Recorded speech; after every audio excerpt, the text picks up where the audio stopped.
friends, and welcome back to Ghouls Night In, the spooky chat show with your best ghoul friends. I'm Penny Snark. And I'm Midge Munster. And Midge, we have talked on this podcast before about smashing pumpkins, TPing.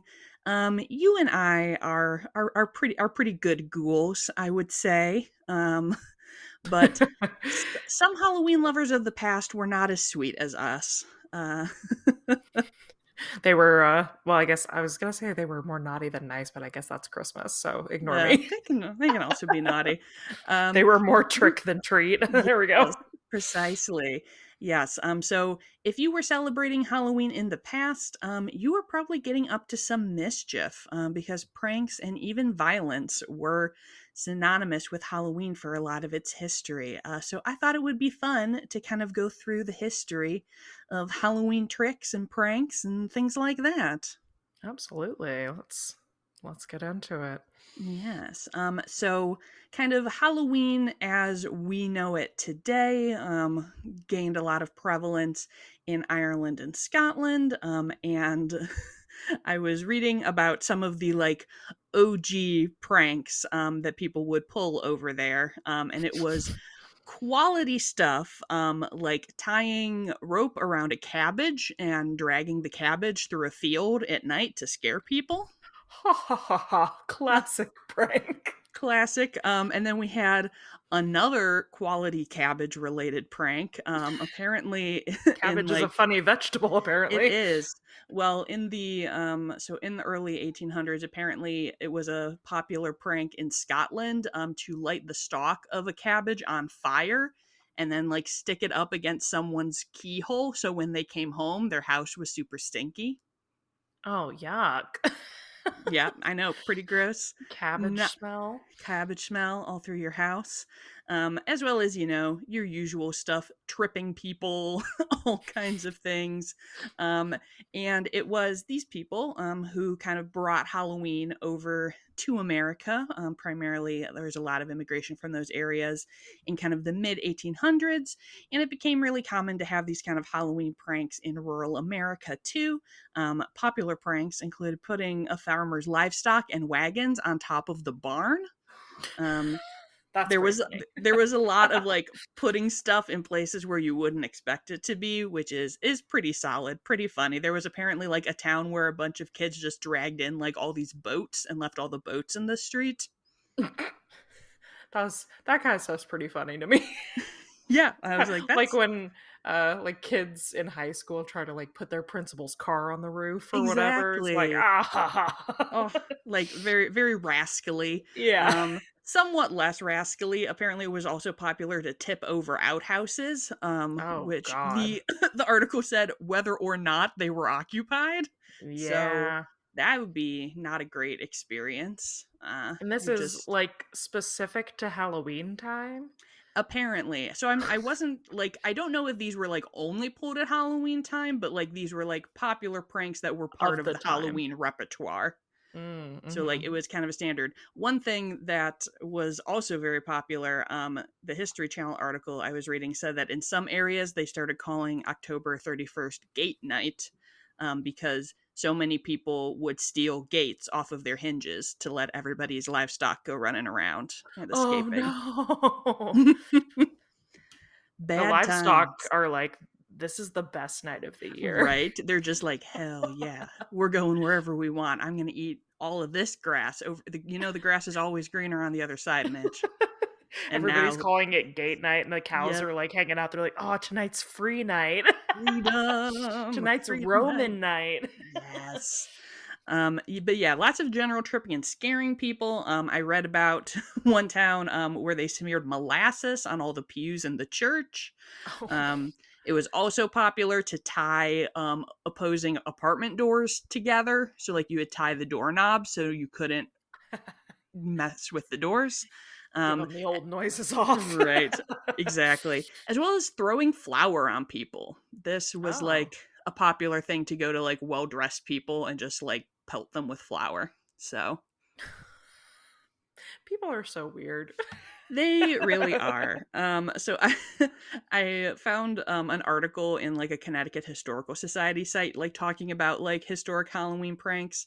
And there was a news article from 1905 where the police chief was complaining about all the pranks, and said that he had, quote, no objections to the boys and girls celebrating the night in a reasonable manner.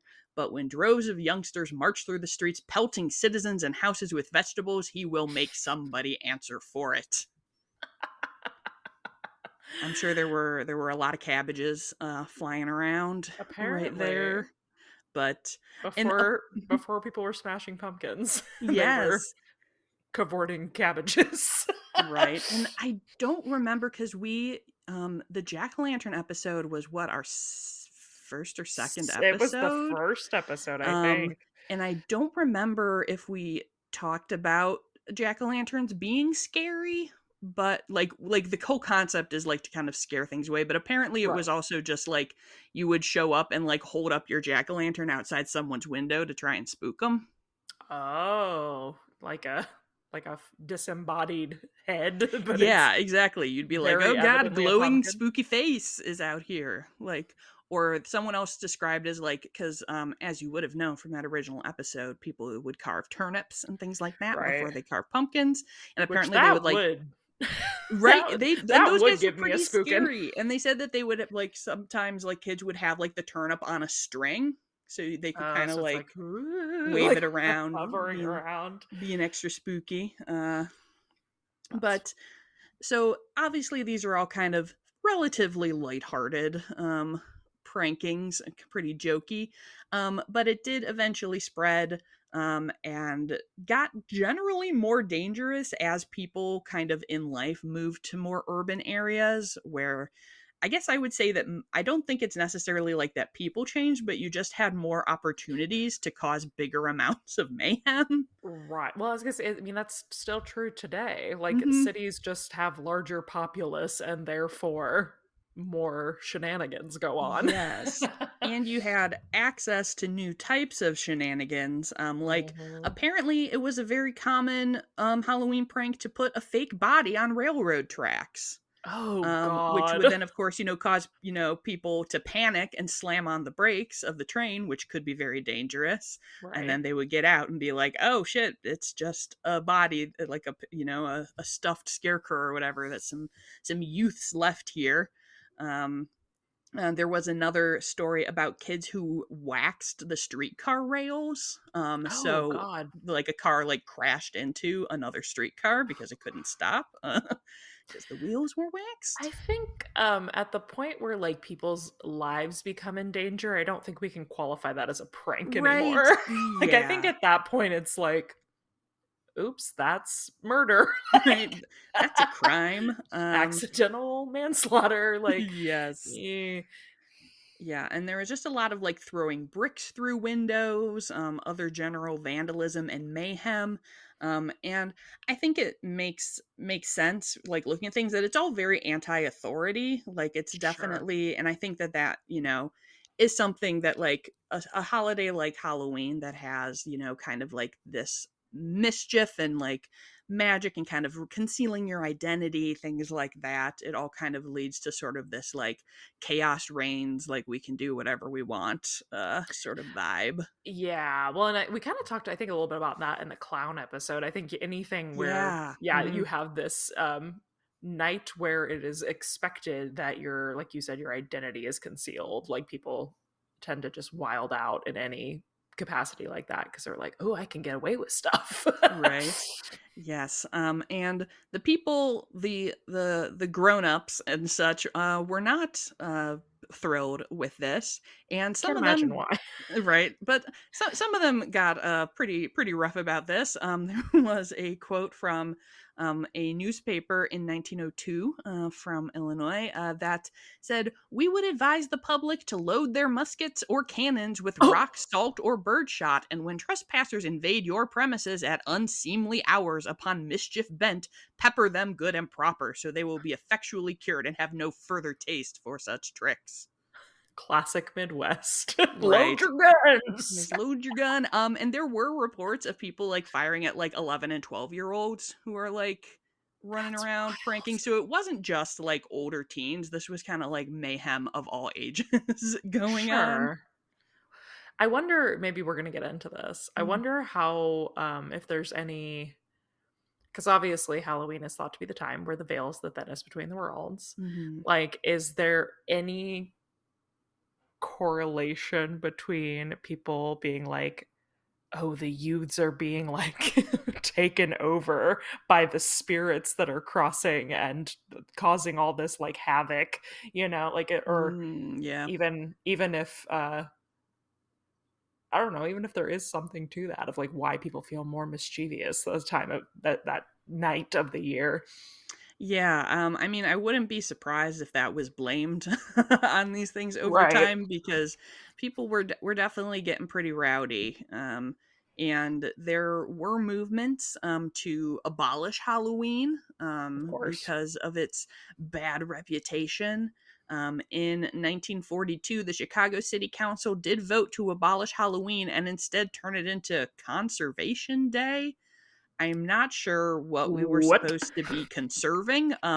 This did not actually end up happening. It doesn't seem like they were kind of like we should do this, and then no one actually did it. Yeah, because it's a Uh, stupid idea, yeah, Chicago. and I'm like, like, are they trying to say like we're supposed to like conserve our mischief and like be thoughtful instead, or are they like this is going to be the new Earth Day? It's October 31st. Yeah, maybe because it's like around harvest time. They're like Yeah. agricultural conservation. I don't know. Yes, and during World War II, kids weren't encouraged to take a pledge to celebrate Halloween in a responsible way, in order to honor the troops, uh, because they wouldn't want you wasting supplies and being bad back at home. Obviously, you Sure. can just kind of pull anything out there. I mean, I feel like most people who were fighting in World War II had bigger things on their minds, but That one was more for all the single mothers at home dealing with right. their children while their husbands were at war. They're like, please take it easy on your poor mother. Don't Right. get arrested tonight. For real. And my favorite of these, in 1950, a Senate committee said that we should rebrand Halloween to. Can you guess what? Probably. I mean, there's no way to guess this. It's just kind of like the A fun lamest thing guessing that I've game. ever heard in my life. To rebrand Halloween? Is that what you Yes. said? So, like, Yeah. it's still the concept, but they're changing the vibe? No, it's like No. this is the opposite of what Halloween has become. Oh, I okay, think is what like they are Good thinking probably. Samaritan Day. Yep. Like, It's Youth Honor Day. so yeah, Yep. basically. Yep. So you got it.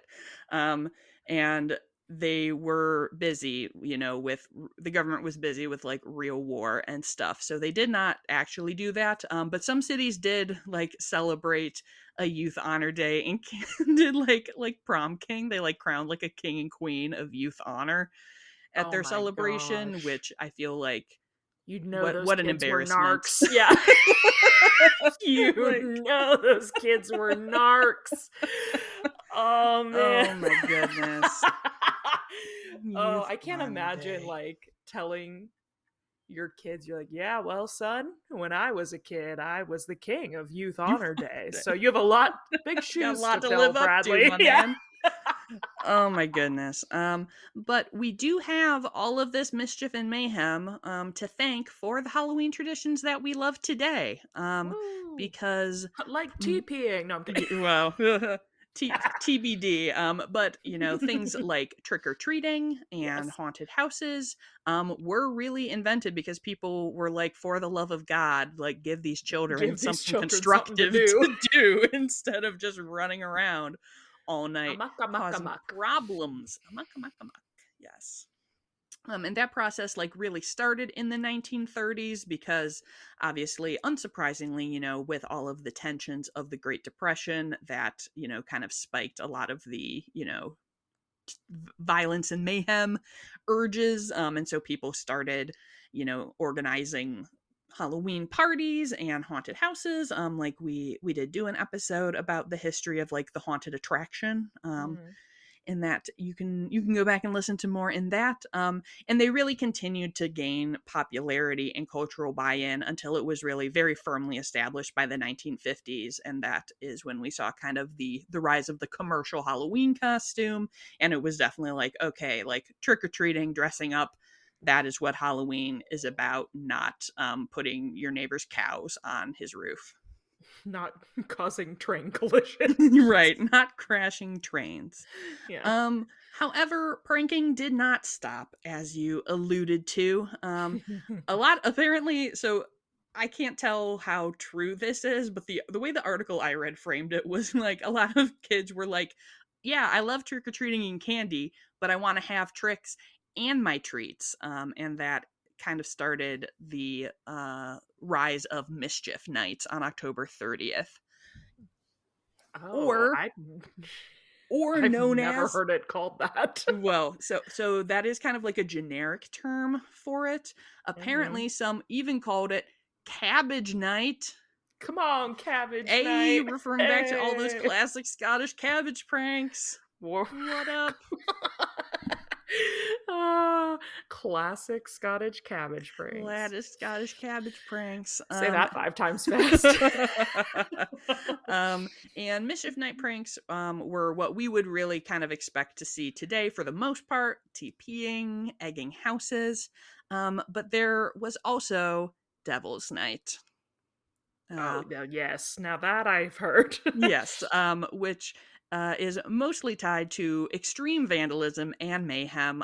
It is most, so I think from what I was seeing, like other areas did call it Devil's Night, but when you say it, people generally think of specifically Detroit and some other Michigan cities, where in the 70s and 80s this became a huge arson night, Oh, basically. great. um, Again, so another casual prank. Exactly. Just your average youthful indulgence in prankery, setting shit on fire. Something Um, chill to do. yep. So people were lighting on fire trash cans, dumpsters, and even abandoned buildings, and just kind of going wild. In 1984, there were over 800 fires set in the one night. Oh my um god. and apparently it just kind of became even like a magnet, like people would come to like see and be like, what's going on, I got to be part of this Devil's Night. And it became such a big problem that in 1995 the city started organizing Angels Night as counter Of programming, course. to have firefighting volunteers really on hand to keep things under control. I guess they said they had like 50,000 volunteers for the first night, Oh my which gosh. kind of goes to show how much, people in the area were like, we are really sick with everyone setting our city on Yeah. fire, which same, I would Yeah, I mean, also valid. Yeah. not appreciate that. And that did really seem to help keep things under control. It did kind of continue to be a problem throughout the 90s, then started to peter out. And the program was officially ceased in 2017 because it was kind of judged that it was no longer as needed. I heard of this. I don't know if you have experienced this, Midge. There's a Criminal Minds episode that takes place on Devil's Night. No, I have only seen a few episodes of Criminal Minds because of that was my best friend's, like, one of her favorite shows growing Mm. up, but I haven't seen that many of it. I don't know why I know that term. I just, like, as soon as you said it, I was like, "Oh yeah, I've heard that." Yeah, it's interesting. And it seems like in general, like these things were mostly like kind of East Coast and Midwest. It said that like it didn't really move to the West Coast that much, this kind of whole Mischief Night idea. I didn't grow up, like Mischief Night is not, or Devil's Night is not really a thing in my area. Possibly because it was such a, bad thing in our neighboring state of Michigan. Maybe people were Yeah. extra cracked down on it. I don't know. I mean, I don't remember. I know that, like, in movies and like, I mean, let's just take right off the cuff, like Hocus Pocus, Yes. right? Like Yep. they show all the older teenagers TPing houses and things. And so I remember that being in my sphere of knowledge Hmm. as a kid, being like, "Oh, people do bad stuff on Halloween," but I don't remember ever seeing it like in my Yeah. neighborhood or anything or anywhere around me. I definitely saw, like, I would see houses, like, that had been TP'd, like, in Hmm. the week following Halloween, so it was definitely. But I always, like, as you kind of said, I always thought of it as a thing that happened on Halloween night itself, like, it was never like, Right. "Oh, we do this before," um, Yeah, no. but yeah, so I did not I always personally assumed the participate in idea these things, but no. And I always assumed that the, like the concept was that because obviously you're saying, like, trick or treat, right? yes. So then if somebody doesn't give you a treat, then they would get a trick. You would pull a trick So on I guess them. I always assumed, like, oh, maybe, like, this house ran out of candy or something, and then people TP'd them or whatever. Um, Yeah. I mean, I feel like that would be the the equitable Halloween way to do it. I feel like it was always like someone like, "I'm gonna go that's TP, like, the my Halloween ex-girlfriend's exchange house." rate. It was never truly based on trick or treat morality. Yeah, and then coming up obviously to today, internet pranks are a popular subset of content that I wouldn't say is really my preferred subset of content. Especially because, like, a lot of, as we kind of said, I don't think putting a body on train tracks is a prank, and I don't think that, like, making your partner upset for fun is a prank either. No. So I'm not a fan of that. I do enjoy a good compilation of now I'm not thinking of like a specific Halloween one, but like the Scary Snowman where Oh, or there's, like, a person in there's a it. person in a suit and you like people they're like, "Ah, I'm alive." And people are like, "Oh," and they're scared. Like I'm like, "All right, that's solid. That feels like a good old molasses on the pews A style a prank." good old molasses on the pews. That's a cabbage, two cabbages up That's yeah, prank that's a for me. cabbage. Yeah, no, I feel like there's a lot of, for lack of a better term, like, murder pranks where Yeah. people, like yeah, pretend to be, like, hurt or dead or something, and I'm like, "I don't think that's a prank." I think Right? that's Yeah. wild. I'm like, "That's super wild. Why would you do that?" Uh, Yeah. so I don't enjoy that, but I think, like, there's a lot of interesting, like, special effects type things, like, Mhm. oh, I know what I'm thinking of. There's, that video where, like, someone's, like, a headless horseman and his head drops into his hands. What? Have I you haven't seen seen that? that. Oh, I'll have to look that No. up. Yeah, I'm kind it's of like shocked. yeah, it's like I think he's a headless horseman. Maybe he's not. It might just be like a skeleton, but it's like a cool, like more like like a close up magic kind of thing. That's And cool. there's a lot of good, video people being startled by that occurring, which is pretty sweet. Yeah, Um, I like something like that. That's fun. yeah, I enjoy that. I wouldn't mind. I would not like if someone put stinky cabbage fog into my house. I have to Um, bring this up. This has nothing to do with Halloween, but please it's do. we're never gonna have an opportunity where this will be relevant to the pod otherwise.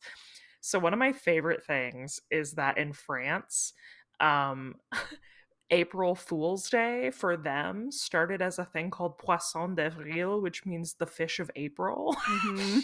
And the whole like shtick was like you would hide a fish in somebody's bag, and then you'd be like Poisson d'avril, and they would like be like stinky all day because they had a fish, like a dead Nice. fish in their bag. Um, and so now people like make paper fish and try to stick them on each other Oh, on that's cute. yeah, so that you have like an April fish.